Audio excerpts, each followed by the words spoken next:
ඔබ මේ සම්බන්ධ වෙලා සිටින්නේ නිවුස් විත් ලියාරා මගේ YouTube channel එකත් සමගයි. මෙවැනි නවතම පුවත් දැනගැනීම සඳහා මගේ channel එක subscribe කරලා bell icon එකත් click කරලා තියාගන්න.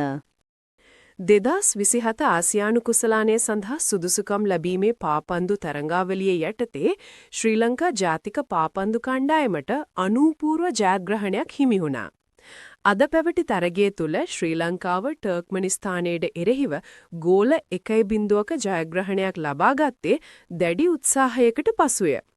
පළමු අර්ධය තුල කණ්ඩායම් දෙපැත්තටම අවස්ථා ගණනාවක් ලැබුණත් එම අවස්ථා ගෝල බවට පරිවර්තනය කළ නොහැකි වුණා. නමුත් දෙවන අර්ධයේදී ශ්‍රී ලංකාව નિયમિત ගෝලය වාර්තා කිරීමට සමත් වූ අතර එය තරගයේ ජයග්‍රහී ගෝලය ලෙසින් සටහන් වුණා. මෙම ජයග්‍රහණයේ ත්‍රර්ක්මනිස්තානයට එරෙහිව ශ්‍රී ලංකාව ලබාගත් ඉතිහාසගත පළමු පාපන්දු ජයග්‍රහණයක් බවටත් වාර්තා වෙයි. ලෝක පාපන්දු ශ්‍රේණිගත කිරීමේදී ශ්‍රී ලංකාව දැනට 197 වන ස්ථානයේ පසුවන අතර ටර්ක්මනිස්තානය 138 වන ස්ථානයේ සිටිනවා. එබැවින් ශ්‍රී ලංකාවේ මේ ජයග්‍රහණය අතිශය සාර්ථක මොහොතක් ලෙස සැලකේ.